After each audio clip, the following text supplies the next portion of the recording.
yang terhormat Ibu Kepala Sekolah yang sempat hadir, yang terhormat Bapak Ibu hadirin pada pagi hari ini yang berbahagia.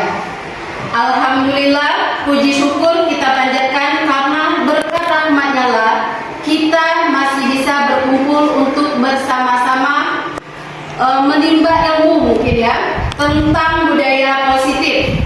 Sebelum mulai acara, perkenankanlah saya selaku pembawa acara pada pagi hari ini untuk membacakan susunan acara sebagai berikut. Satu, pembukaan yang nantinya akan saya buka sendiri. Yang kedua, menyanyikan lagu Indonesia Raya. Yang ketiga, kata sambutan dari kepala sekolah. Yang keempat, penyampaian materi dari Ibu Sinta Agustina SPD MPD. Yang kelima, tanya jawab. Yang keenam, doa yang nantinya akan disampaikan oleh Pak Heri. Yang ketujuh, penutup. Itulah susunan acara kita pada pagi hari ini. Untuk membuka acara ini, marilah kita bersama-sama memulai dengan bacaan basmalah secara bersama-sama. Bismillahirrahmanirrahim. Acara selanjutnya menyanyikan lagu Indonesia Raya. Hadirin dimohon berdiri.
Acara selanjutnya, kata sambutan dari Ibu Yulida SPD selaku Kepala Sekolah. Waktu dan tempat kami persilakan.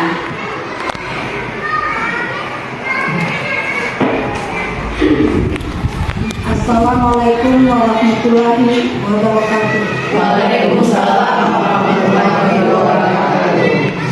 Pertama-tama, alhamdulillah pada hari ini kita bisa berkumpul di sini dalam rangka diseminasi budaya positif calon guru penggerak. Saya ucapkan banyak terima kasih untuk rekan-rekan guru semuanya yang sudah mau berpartisipasi di sini. Seperti yang sering saya sampaikan, Ibu Sinta di sini menjadi guru penggerak itu adalah mewakili sekolah kita. Dan tentunya harapannya bisa berbagi ilmu dengan rekan-rekan yang lain tentang materi maupun pelajaran yang Ibu Sinta dapatkan di pendidikan guru penggerak ini. Hari ini Ibu Sinta akan berbagi tentang budaya positif. Maka untuk semua guru yang lain, ikutilah dengan hikmat, ambil pembelajarannya dan harapan nanti kita bisa terapkan di kelas kita masing-masing. Gali ilmunya, tanyakan yang belum dimengerti. Teruntuk Ibu Sinta, tetap semangat. Kami semua senang dan mendukung, dan insya Allah kami akan siap membantu di perjalanan pendidikan guru penggerak ini. Mungkin itu saja yang dapat saya sampaikan. Kurang-kurangnya saya mohon maaf. Wassalamualaikum warahmatullahi wabarakatuh.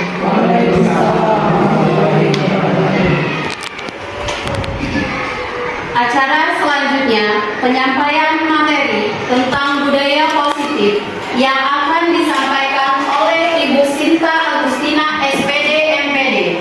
Waktu dan tempat kami persilakan.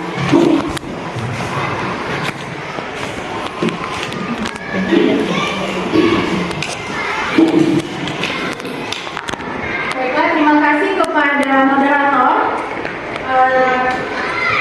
Hari ini saya akan mengajak kalian ya untuk mengenal lebih jauh tentang budaya positif. Ya, sebelumnya ya semangat ya hari ini ya. Kalau saya bilang selamat pagi, silakan semuanya bilang pagi-pagi luar biasa ya. Selamat pagi. Pagi-pagi luar biasa. Sekali lagi ya, biar lebih semangat. Selamat pagi. Pagi-pagi luar biasa. Tepuk tangan dong untuk kita semua. Nah, pada hari ini ya, saya mengucapkan terima kasih banyak untuk semua rekan-rekan yang sudah hadir. Kita akan belajar bersama ya, saya akan berbagi tentang budaya positif. Sebelumnya saya ingin memperkenalkan terlebih dahulu. Di sana ada Ibu Ulfa Kasmarantina. Beliau ini adalah sebagai fasilitator saya. Dan yang kedua ada Ibu Nesi Marantina. Beliau adalah guru di SMP 23 Oku yang merupakan pengajar praktik. Dan saya sendiri, Sinta Agustina, sebagai calon guru penggerak angkatan 11. Nah, sebelum kita lanjut ke materinya, saya akan mengajak kalian untuk menonton satu video terlebih dahulu ya.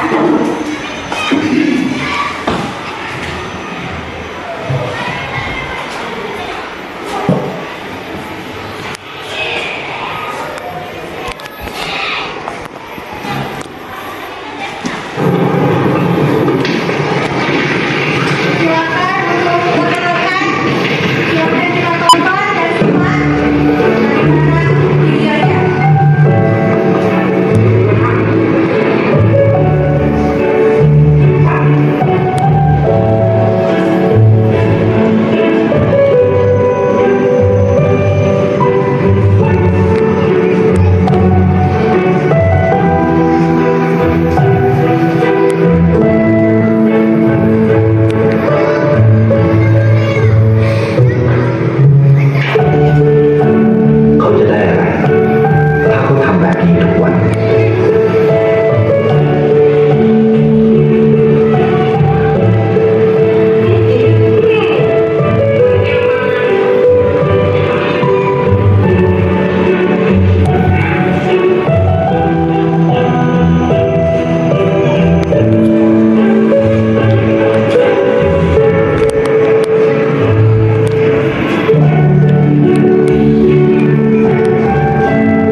ได้เห็นความสุข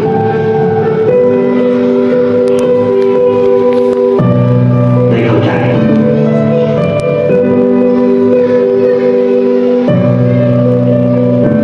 ได้ยอมรับได้ในสิ่งที่มันสื่อไม่ได้ได้ลมที่สวยงามกว่านั้น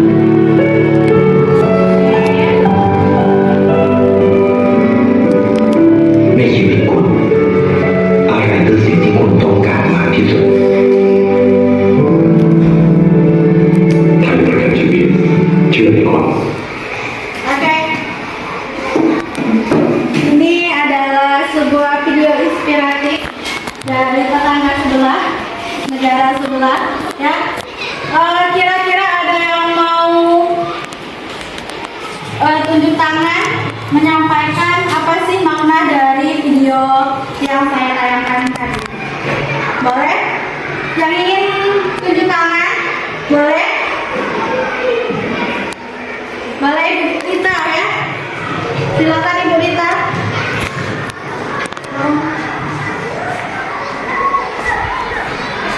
Assalamualaikum warahmatullahi wabarakatuh.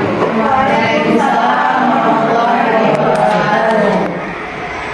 Inti dari video yang sudah kita tonton tadi, ini menurut pendapat saya, terutama di sana ada beberapa tadi video yang sudah ditayangkan. Ya, pertama kita sudah melihat sendiri bahwa ada beberapa tanaman yang sedang kekeringan. Nah, di setiap kita melangkah, ulurkanlah tangan kita, jangan bosan-bosan, jangan merasa susah untuk berbuat baik, ya, meskipun itu sejengkal tanaman yang sedang kekeringan di dalam pot. Dilihat waktu hujan, jangan kita biarkan. Kita ambil tadi seperti contoh potnya tadi, langsung kita siramkan dengan air hujan. Begitu juga dengan binatang sesudah itu sesama manusia. Lihat mana yang sedang membutuhkan, jangan segan-segan, jangan bosan-bosan untuk memberikan perhatian dan pertolongan, karena pertolongan itu akan memberikan hikmahnya di masa depan kita. Dan semuanya untuk yang memberikan pertolongan jangan merasa rugi, karena itu akan ada di balik kesusahan itu akan membuat kita bahagia di masa depannya. Cukup sekian, terima kasih. Wassalamualaikum warahmatullahi wabarakatuh. Waalaikumsalam warahmatullahi wabarakatuh. Tepuk tangan untuk ada yang mau kasih pendapat lagi? Boleh Bapak Heri? Baik, terima kasih. Kalau menurut saya pendapat seperti berita tadi, tapi hanya menambahkan saja. Kalau menurut saya, kita sebagai manusia harus selalu menolong dan mengasihi baik itu hewan, manusia maupun tumbuhan, supaya kita ke depannya nanti bisa melihat hasilnya apa yang bisa kita perbuat untuk baik itu manusia, hewan maupun tumbuhan. Itu saja. Baik, terima kasih Pak Heri. Baik ya, itulah tadi pendapat dari teman-teman, semuanya benar ya. Sudah kita lihat tadi ada seorang pemuda ya, yang mana dia membiasakan dirinya untuk melakukan kebaikan setiap hari. Walaupun dia lagi kesusahan tadi ya, uangnya tidak cukup, tapi dia tetap berbagi. Dan akhirnya apa yang dia dapatkan? Senyuman dari orang-orang yang ditolongnya, ya. Dia mendapat pelukan kasih sayang, dia mendapatkan penjagaan dari anjing tadi, kan? Dia bisa melihat seorang anak yang dulunya mengemis menjadi sekolah, ya. Dia melihat tanaman yang kering menjadi subur. Nah, hanya dengan perlakuan kecil, sebenarnya perlakuan atau yang kebiasaan yang diterapkan itu sesuatu yang kecil, malah disepelekan biasanya, tetapi bisa merubah dunia, ya, merubah seseorang. Begitupun kita sebagai seorang guru, ya, harapannya kita bisa walaupun hanya sedikit kebiasaan positif yang kita terapkan bisa membuat ya senyuman untuk orang lain. Itu dari videonya. Kembali ke materi. Jadi muncul pertanyaan, apa itu budaya positif? Ya, kira-kira apa sih budaya positif? Ada yang tahu apa sih budaya positif?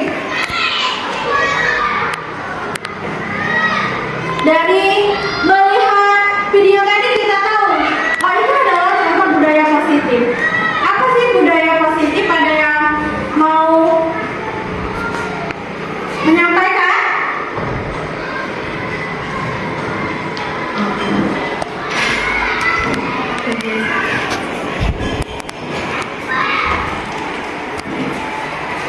Silakan yang ingin menyampaikan, boleh? Oke, Ibu Inartati ya. Baiklah, menurut saya itu tadi budaya positif adalah kebiasaan-kebiasaan yang wajib kita lakukan untuk kebaikan. Oke, tepuk tangan.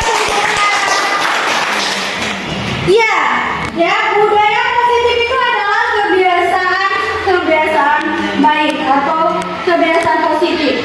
Nah, pengertian budaya positif adalah sekumpulan nilai sikap dan perilaku yang mendukung lingkungan yang sehat dan konstruktif baik dalam konteks sosial, organisasi maupun komunitas. Jadi kita diharapkan sehari-harinya itu memang menerapkan budaya positif baik di sekolah maupun di lingkungan masyarakat.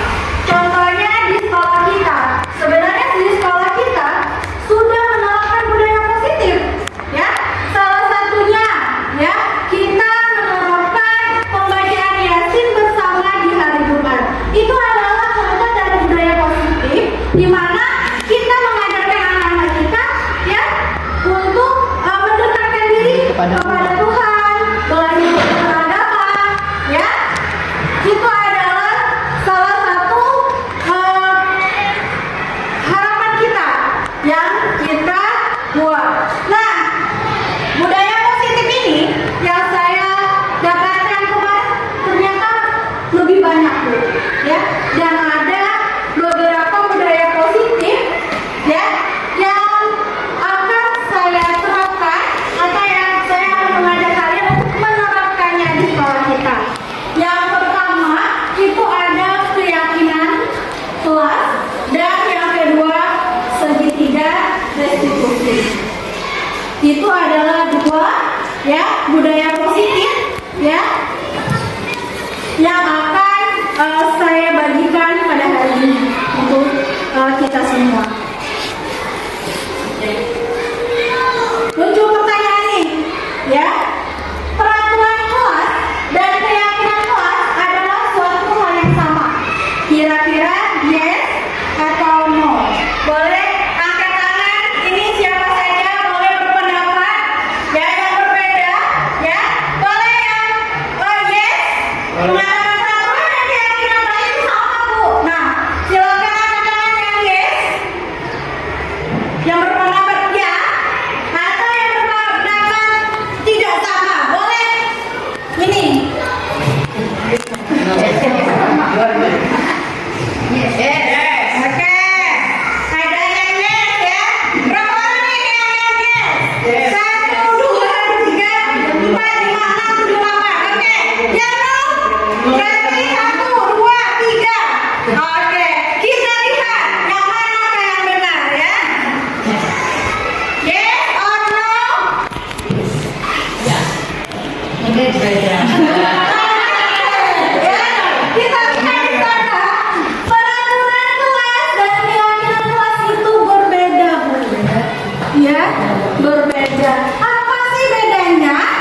Kalau peraturan kelas itu berupa hal umum, yang kalimatnya itu masih negatif kebanyakan, ya. Sedangkan keyakinan kelas ini kalimatnya itu sudah menjadi kalimat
ya, dengan kata-kata yang lembut, kata-kata yang halus dan positif seperti keyakinan kelas, dia harapannya bisa menyadarkan dari anak itu sendiri tanpa dia sadari, karena dia tidak merasa didikte, tidak diperintah. Ya, sama misalnya kita mau menyuruh anak kita mengambil buku, ya, kalau kita dengan nada yang tinggi atau dengan kalimat yang negatif, misalnya ambil buku itu, ya, itu untuk negatif. Kalau kita misalnya dengan kalimat positif seperti apa? Nah, tolong dong, ya, ambil dulu bukunya, kita mau belajar. Jadi anak yang merasakannya itu lebih dihargai, merasa disayang seperti itu, merasa oh iya ya seperti itu kan, bukan ibu nih kan nyuruh merintah karena dia merasa seperti itu. Itulah perbedaan peraturan kelas dengan keyakinan kelas.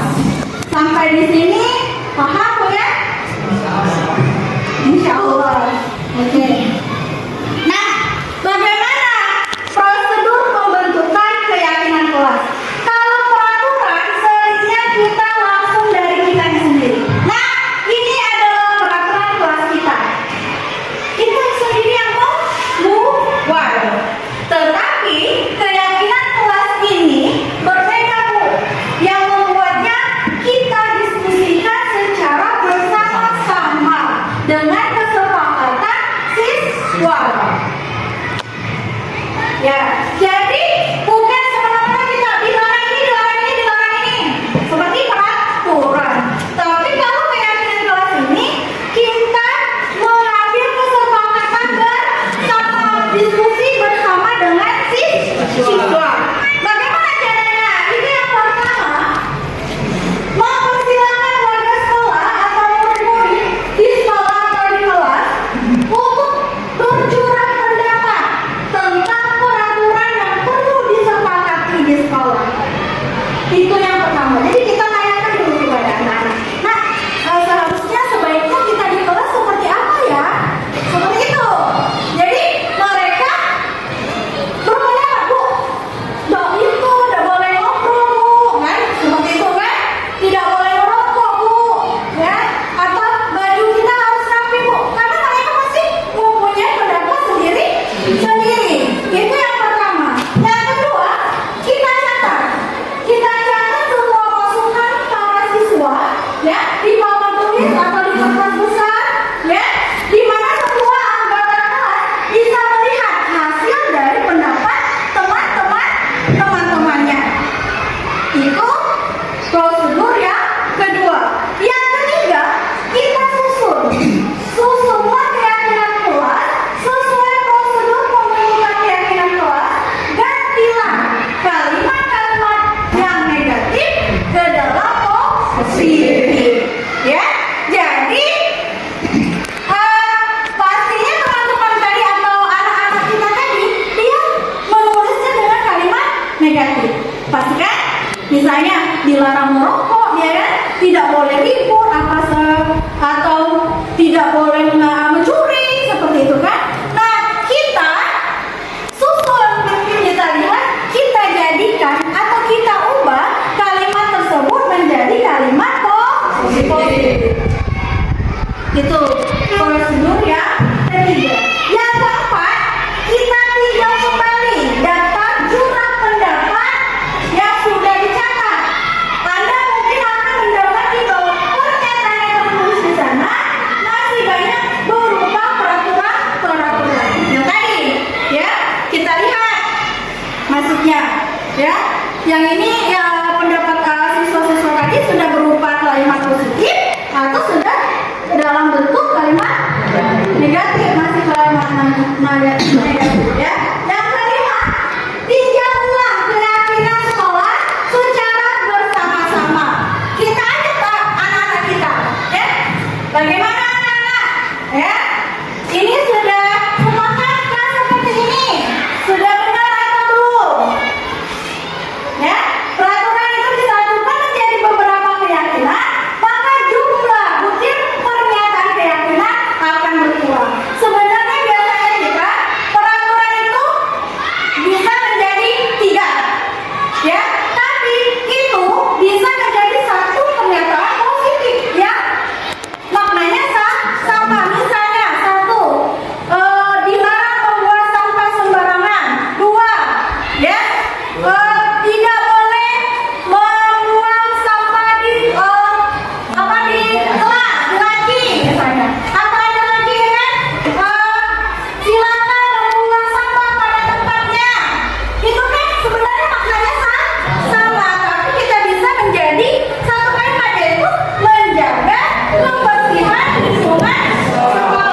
dibuat. Yang terakhir, keyakinan sekolah itu dilekatkan di dinding kelas atau di tempat yang mudah dilihat. Jadi kita tempel di depan kelas. Ketika ada yang melanggar atau yang bermasalah, kita ingatkan kembali. Ini loh yang kita sepakati kemarin. Jadi kalau tidak ditempel kita akan lupa. Aku saja ya, kita selesainya sebagai seorang guru hari ini ngomong biasanya lupa apa peraturan kita. Kalau ditempel, ditandatangani, jadi kita bisa mengingatnya bersama-sama. Nah, ini ke contoh keyakinan kelas. Bisa kita lihat di sana tidak ada yang menggunakan kalimat negatif. Untuk kelas 1, setiap anggota kelas perlu belajar. Biasanya peraturannya seperti apa itu? Kalau setiap anggota kelas perlu belajar.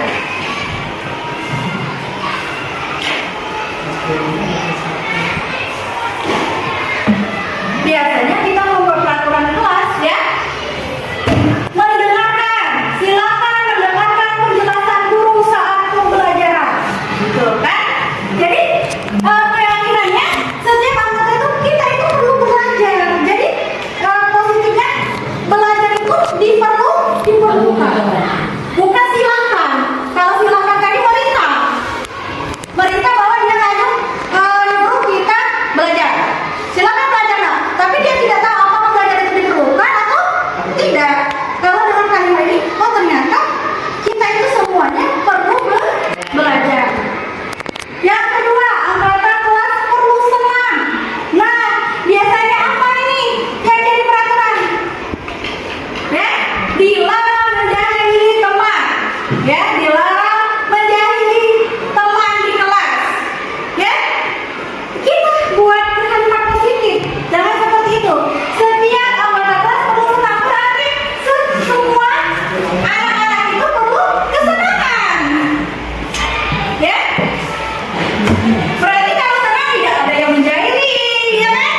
Tidak ada yang tertekan, tidak ada yang ribut. Itu arti senang kan? Dan sebagainya. Setiap anggota kelas perlu melakukan tugas. Setiap anggota kelas perlu saling menghargai. Setiap anggota kelas perlu merasa aman. Ya?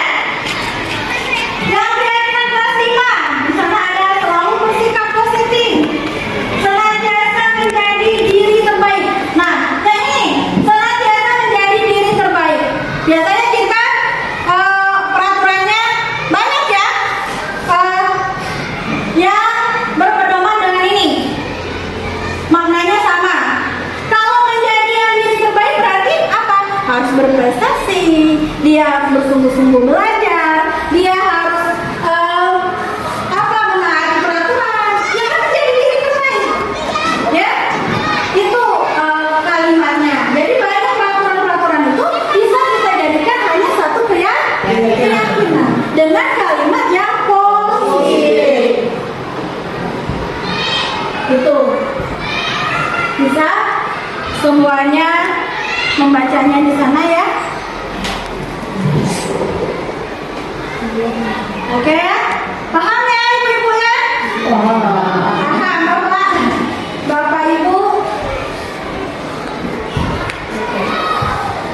Yuk kita coba membuat contoh keyakinan kelas. Di sini setelah saya paparkan tadi materinya, ibu bapak sudah paham, kita akan mencoba membuat keyakinan kelas. Kalau ini karena kita semuanya beda kelas ya, kita keyakinan sekolah. Apa sih keyakinan sekolah? Boleh ibu buat kalimat-kalimat surat pendapat tadi ya, seperti itu. Ini saya akan membagikan kertas. Nanti kalian silakan tulis dan tempelkan di depan.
Kalian sudah?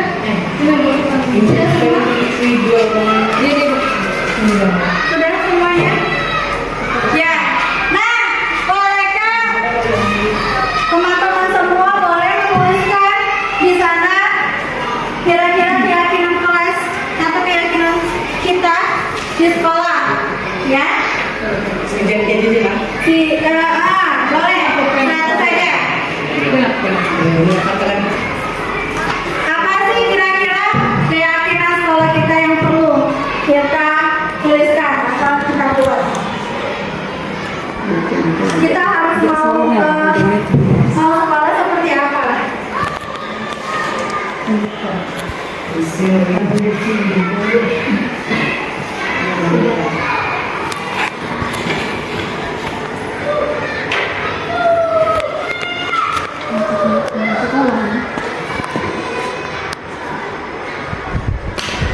Sudah?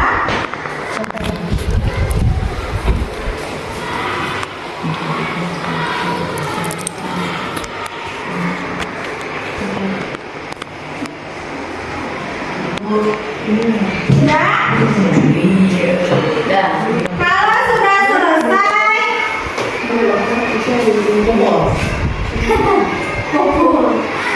boleh kita tempel di depan. Namanya. Tidak usah dinamain. Dapat. Silakan.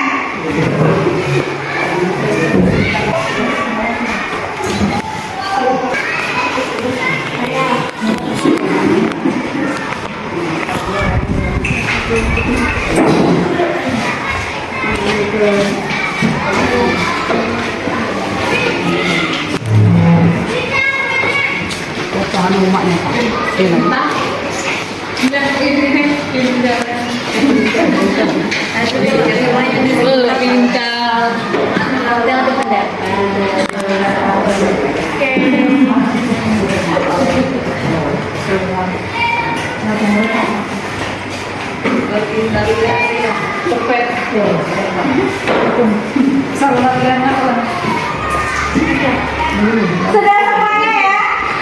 Sudah. Nah, kita sudah curah pendapat tadi apa saja keyakinan kelas ya. Ini juga bisa kita terapkan nanti di kelas ya, dengan membuat keyakinan kelas kita masing-masing seperti ini. Kita baca terlebih dahulu ya. Yang pertama, setiap siswa perlu belajar. Setiap siswa saling menghargai. Benar ya? Semuanya ya? Oke. Yang kedua, semua siswa perlu melaksanakan kebersihan sebelum belajar dimulai. Kalimat positif tidak? Kalimat positif. Oke. Setiap anggota kelas perlu saling menghargai dan menghormati. Sama ya? Ya. Yang berikutnya, berpakaian rapi itu indah. Nah, ini kalimat sangat positif, ya. Ini sudah bagus, ya. Yang berikutnya, setiap anggota kelas perlu tenang, ya. Benar. Yang berikutnya, menjaga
lingkungan kelas kita masing-masing.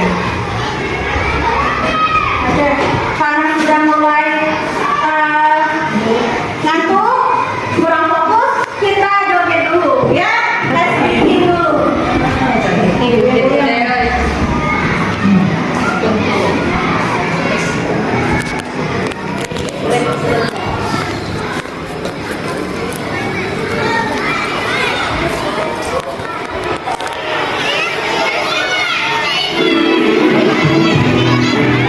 Boleh fokus semuanya berdiri. Kalian juga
Yang kedua, kasih sayang dan rasa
Biasanya kalau kita tidak mendapatkan rasa kasih sayang itu, ya kita pasti meminta perhatian.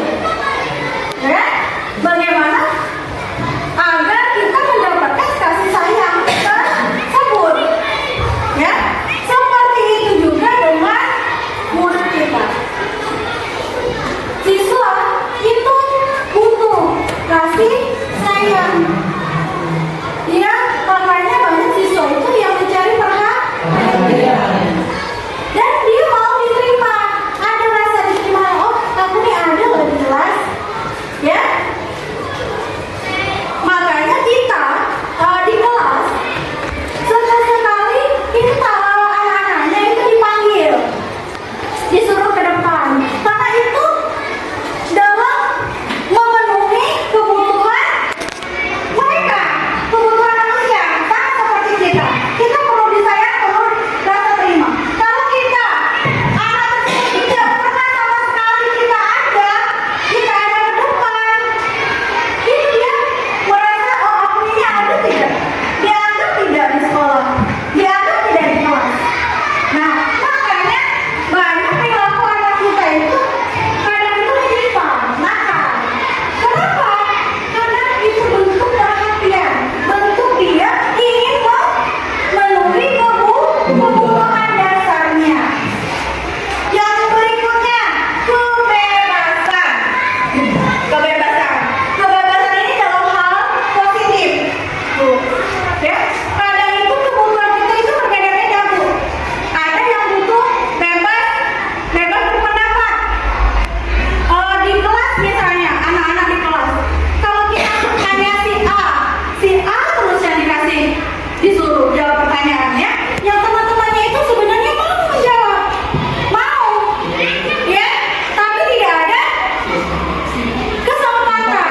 Jadi anak-anak atau kita sendiri pun itu butuh kebebasan, tidak bisa ditekan. Sama seperti kita kan, kita pastinya mau kebebasan, tidak mau kan, oh makan tempe terus, nah makan ini, nah makan itu, ya seperti keinginan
Makanya guru itu disebut seorang yang mulia.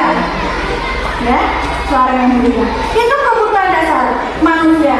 Bukan hanya murid, tetapi kita pun ya memerlukan 5 kebutuhan dasar ini. Sepakat ya? Butuh kesenangan, butuh kebebasan, butuh keluasaan, kasih sayang, bertahan hidup, semuanya kita butuhkan. Iya kan? Nah, berikutnya ada 5 posisi kontrol guru. Ternyata juga ini ada posisi, ya, yang di sini disebut posisi kontrol guru. Dari sini juga Bu, sebenarnya saya belajar ternyata banyak posisi-posisi. Bagaimana cara kita memposisikan diri sebagai guru. Yang pertama, ada posisi penghukum. Ada posisi sebagai teman. Ada posisi sebagai pemantau. Ada posisi pembuat rasa bersalah. Dan yang terakhir, posisi sebagai manajer. Coba saya tanyakan, jujur saja, kita saat ini berada di posisi mana? Yang sering kalian rasakan, yang sering kalian lakukan. Sebagai seorang guru, kita memposisikan dengan anak itu kita seperti apa saat ini?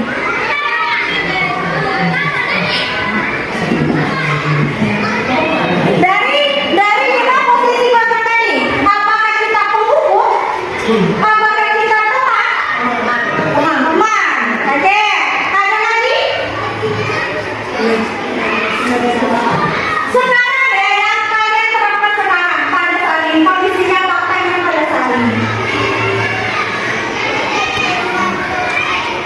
Ada? Kalau ada yang mau seperti apa? Oke. Misalnya kalau ada anak yang tidak membuat PR, kemarin saya hukum membawa tanah. Ya, jadi itu termasuk penghukum. Ya, penghukum. Ada lagi? Bagaimana teman-teman yang lain? Posisi yang mana sering kalian lakukan? Memantau. Pemantau, ya, hanya memantau. Ya, ada lagi? Ya, supaya mengerjakan. memperingatkan. Itu lebih ke memantau, ya, sama dengan memantau. Ada lagi? Nah, jujur Bu, saat kemarin saya belajar, saya merasa sangat bersalah di sini. Karena saya posisi yang saya terapkan saat ini adalah kebanyakan penghukum. Iya, karena kita posisinya biasanya kita hukum. Ketika dia anak kita melanggar, kita hukum. Apapun itu, peraturan yang sudah kita buat, kalau dilanggar kita hukum. Malah ada yang hukuman itu negatif. Ya, Itu termasuk hukuman negatif apa tuh? Yang membawa tanah. pembawa tanah, apa teman-teman? Posisi mana negatif itu sebenarnya? Bisa izin kalau untuk kepala sekolah. Sebenarnya, ya masih positif ya, masih positif. Yang dihukum negatif ini biasanya angkat kaki, biasanya kan, atau kita kita menyakiti fisik, memalukan anak. Nah, itu sebenarnya yang sering kita lakukan, ya, penghukum. Padahal ada ya posisi-posisi yang tadi, yang beda, yang lainnya, yang bisa kita ambil selain dari penghukum. Yang berikutnya tadi teman. Kita itu bisa menjadi teman dari anak-anak kita. Teman itu adalah jangan juga jadi kita tidak ada saling menghormati, ya, antar jenjang orang tua dengan anak. Tapi sebagai teman, bagaimana kita merangkul anak-anak tadi? dari posisi sebagai teman, Mendapatkan kasih sayang. kasih sayang, Karena lebih dekat dari dia dekat, keluarga dengan dia diterima, ya kan? Dia mendapatkan itu, ya. Dia mendapatkan kalau kita berkata jadi teman itu kebebasannya, kesenangan, ya kesenangannya didapatkan. Terus pemantau ini sebenarnya boleh kita lakukan seperti tadi kita hanya memantau. Ini kita ingatkan, kita tahu dia salah, ya kita memantau saja. Oh ini salah, nah ini salah. Tapi kita tidak ada tindakan lebih lanjut. Itu hanya memantau apakah kewenangan kita itu sama dengan peraturan yang kita terapkan atau tidak. Tapi kita tidak bertindak lanjut. Ada lagi nih yang sering saya lakukan, membuat rasa bersalah. Bagaimana cara kita posisi seperti itu? Kita tuh biasanya membuat anak itu merasa bersalah, ya. Itu juga bagus dari hukum tadi, ya boleh kita terapkan. Misalnya, ya membuang sampah tadi kan, membuang sampah sembarangan, terus setelah itu ada yang kepleset misalnya. Nah, kalau tidak membuang sampah sembarangan tadi, kalau kita kan, ini tidak akan terjadi. Dia merasa bersalah kan? Itu. Tapi membuat rasa bersalah ini sering kita lakukan. Kita boleh melakukannya di keadaan atau situasi tertentu. Itu 5 posisi kontrol. Dan yang berikutnya manajer. Manajer ini kita memposisikan diri sebagai ya pemantau juga, sebagai teman juga, ya. Manajer ini kita menyelesaikan masalah dengan anak itu secara bersama-sama. Nah, didapatlah segitiga restitusi. Apa itu segitiga restitusi? Ya, segitiga restitusi itu adalah salah satu budaya positif, ya, selain dari keyakinan kelas tadi. Segitiga restitusi ini adalah cara atau alat kita untuk menyelesaikan permasalahan terhadap anak. Kemarin saya sudah mempraktikkan, ya, atau menerapkan segitiga restitusi ini. Yang pertama ada menstabilkan identitas. Menstabilkan identitas ini ada kalimat-kalimat yang kita lontarkan, seperti setiap orang pasti pernah melakukan kesalahan. Jadi kita pertamanya anak itu, ya, kita stabilkan dulu identitasnya. Jangan kita suruh dia itu merasa aku ini sangat bersalah, aku ini sangat gagal, aku ini sangat nakal. Kita stabilkan dulu. Seperti itu kalimatnya. Seorang itu pasti berbuat kesalahan. Berarti kalau kita melontarkan itu, dia merasa bukan aku saja yang melakukan kesalahan. Kita stabilkan dulu identitasnya. Berikutnya, kamu bukan satu-satunya yang pernah melakukan ini. Jadi kita bisa melakukan hal itu, ya. Berikutnya ada validasi tindakan. Nah, setelah kita stabilkan anak tersebut, kita validasi tindakannya. Coba, ya, ini adakah kamu tentu punya alasan mengapa melakukan itu? Kita ajak anak kita, ya, sudah tadi kan dia tidak merasa sendirian, tidak merasa tertekan, kita ajak. Ya, bagaimana sih ceritanya tadi? Pasti kamu ada alasan melakukan itu. Seperti itu, melakukan validasi tindakan yang salah. Terus kita tanyakan lagi, adakah cara yang lebih efektif, ya, untuk mendapatkan apa yang kamu butuhkan?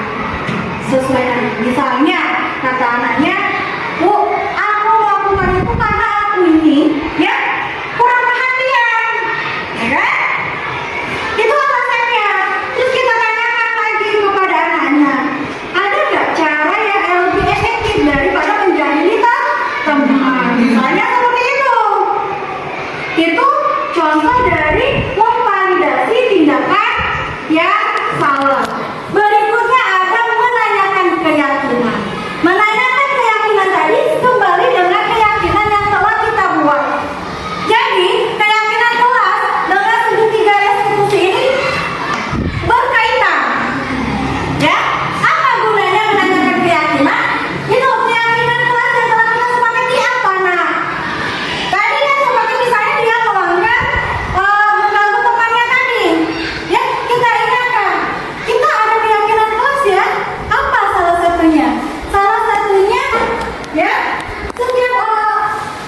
Misalnya, aku ini pengen menjadi anak yang cerdas, Bu. Nah, dari sanalah, dari menanyakan keyakinan itulah, bisa kita tindak lanjuti. Kalau seperti itu adalah apa? Ya, bisa kamu lakukan, ya, untuk memperbaiki kesalahan. Itulah cara yang diajarkan dari segitiga restitusi. Jadi, segitiga restitusi ini ada 3 tahap tadi. Kita harus menstabilkan identitas terlebih dahulu. Kedua, memvalidasi tindakan. Yang ketiga, menanyakan keyakinan kelunas.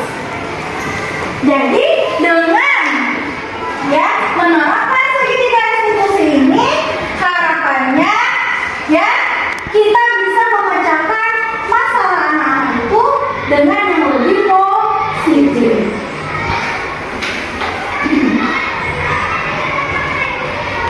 Ya.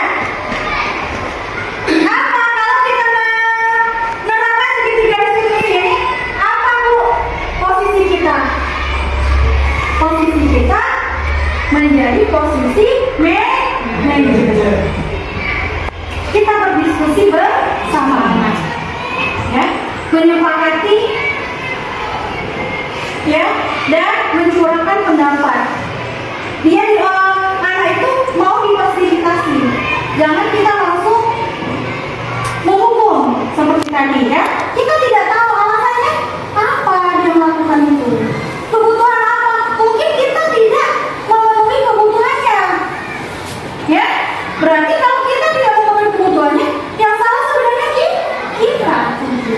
Jadi makanya kita perlu menerapkan segitiga restitusi dalam memecahkan masalah. Ada beberapa tahapan. Mungkin itu ya tadi keyakinan kelas dulu yang kita buat, ya. Keyakinan kelas itu apa yang ingin mereka terapkan di sekolah. Setelah itu baru segitiga restitusi. Nah, ketika 2 ini sudah diterapkan, harapannya sekolah kita lebih positif dalam meninjau atau melihat permasalahan. Kenapa harus keyakinan kelas, Bu? Karena ketika kita melakukan segitiga restitusi, ada memang kita mengingatkan keyakinan kelas. Seperti yang Ibu saya katakan tadi, ketika kita mengatakan ini peraturan yang kita buat, dia itu, saya tidak membuat peraturan itu, saya tidak sepakat dengan peraturan itu. Dia tidak bisa mengatakan seperti itu ketika kita sudah membuat keyakinan kelas terlebih dahulu. Seperti itu.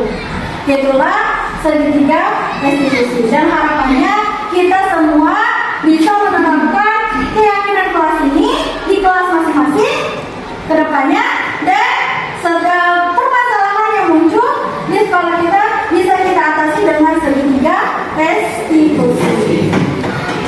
Itu saja. Selanjutnya, terakhir, kita simak video berikut dan ambil pelajarannya. Ada video lagi, ya. Kita tonton terus.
Nah, baik menurut pendapat saya, video tadi mengajar kita sebelum kita menghukum siswa, kita tahu apa itu yang dilakukan siswa tersebut tuh.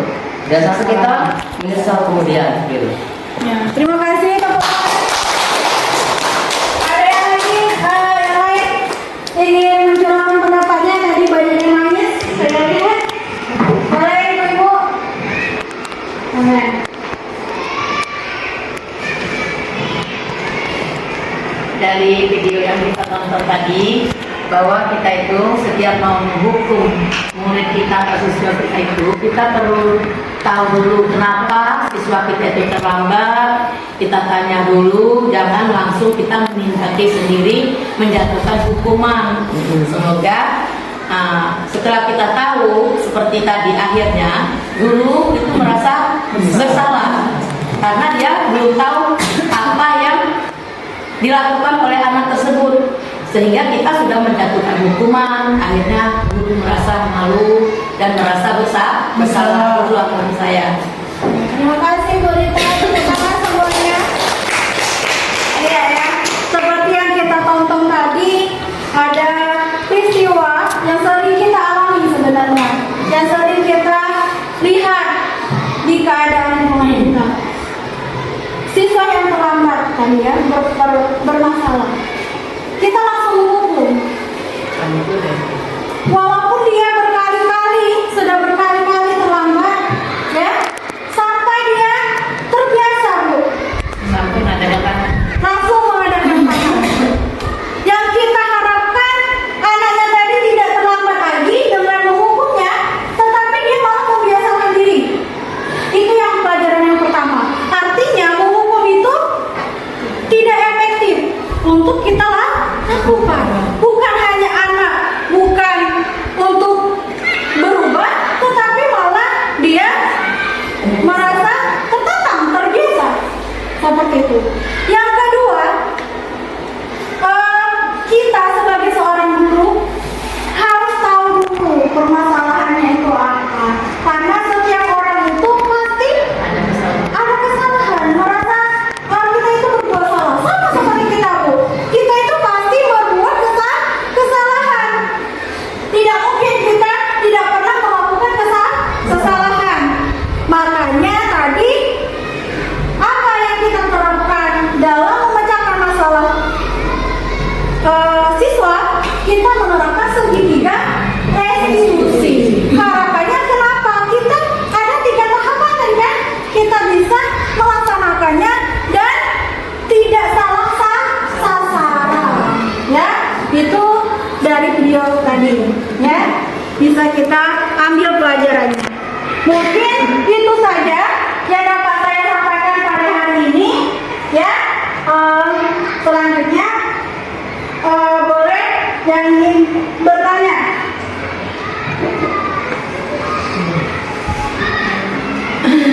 Silakan yang ingin bertanya.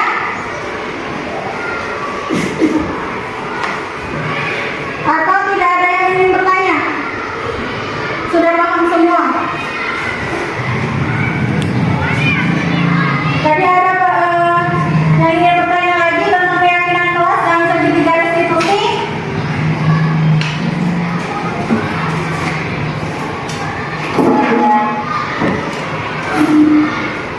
Baik, silakan Ibu Rina. Yang ingin saya mau tanyakan bagaimana menerapkan segitiga restitusi di sekolah kita. Baik, tepuk tangan untuk Ibu Rina. Ada lagi yang ingin bertanya? Boleh? Kita tampil dulu. Baik, di sini saya akan bertanya apa posisi komputer yang baik yang dihindari sebagai seorang guru. Oke, tepuk tangan untuk Ibu Sri. Langsung kita jawab saja ya. Yang pertanyaan pertama tadi tentang menerapkan segitiga restitusi. Menerapkan segitiga restitusi itu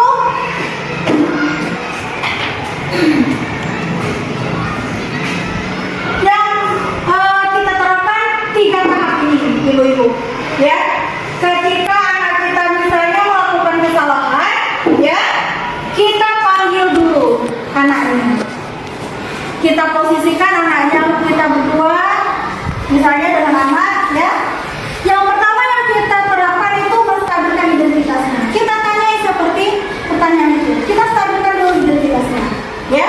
Nah, ya. Kita itu memang sering melakukan kesalahan. Ibu juga sering melakukan kesalahan, Nak. Misalnya seperti itu. Jadi dia merasa tidak malu. Itu yang pertama. Yang kedua, ketika dia sudah kita lihat tidak menunduk lagi, tidak malu, ya, baru kita validasi tindakan. Kenapa sih Nak melakukan itu? Apa alasannya? Itu validasi tindakan itu kita menggali lebih dalam lagi apa permasalahan dari anak. Setelah selesai, ya, dia pasti bercerita, aku tuh Bu, ya, aku di kelas itu tidak dihargai, aku ini dan sebagainya. Kita dengarkan, jangan terbawa emosi. Kita dengarkan, baru kita tanyakan lagi, ya, apa keyakinan kelas. Nah, pada sebelumnya kita harus menerapkan keyakinan kelas terlebih dahulu. Kita mau keyakinan kelas dulu. Setelah itu baru kita bisa menerapkan segitiga restitusi. Dengan menanyakan keyakinan kelas, kita mengingatkan kembali kesepakatan kita. Apakah yang kamu lakukan itu sama dengan keyakinan kelas yang telah disepakati? Itu cara menerapkannya di sekolah kita.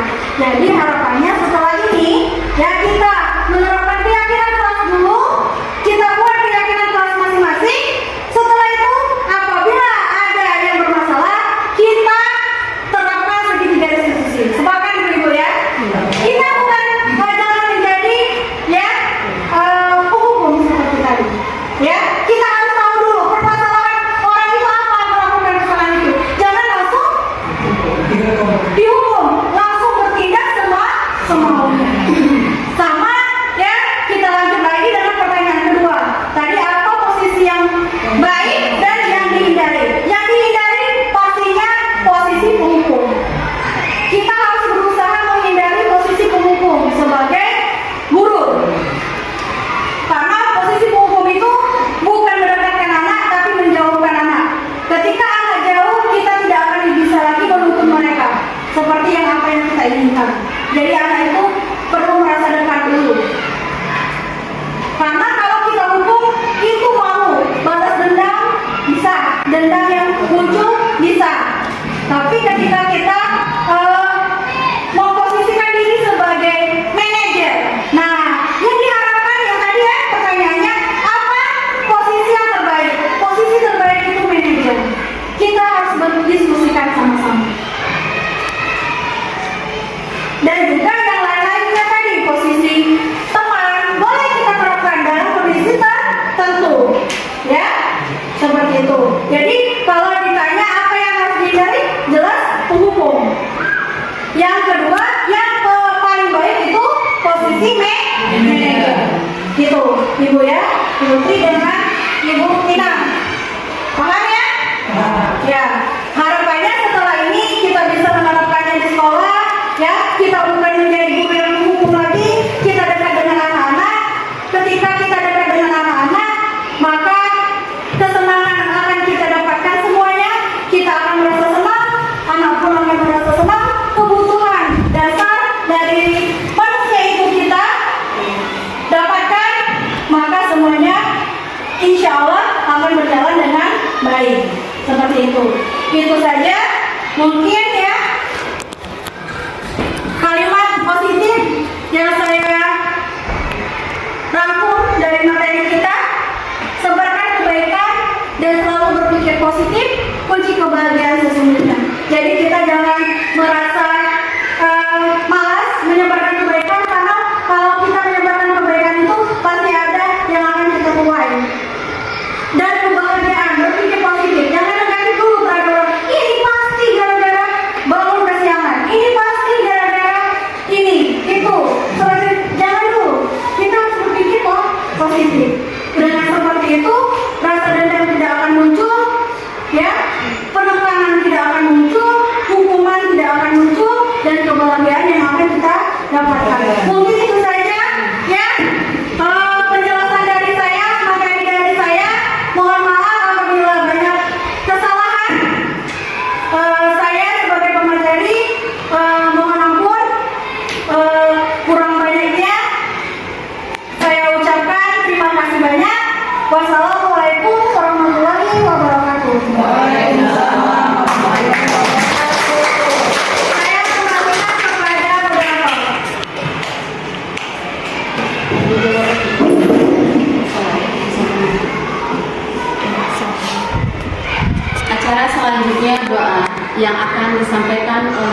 Rekayasa SPD. Waktu dan tempat dipersilakan.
Selesai sudah acara kita pada pagi hari ini. Marilah kita sama-sama tutup acara ini dengan lafaz hamdalah secara bersama-sama. Alhamdulillahirabbil alamin. Saya selaku pembawa acara, apabila ada kesalahan saya mohon maaf dan kepada Allah saya mohon ampun. Saya akhiri, wassalamualaikum warahmatullahi wabarakatuh. Waalaikumsalam warahmatullahi wabarakatuh.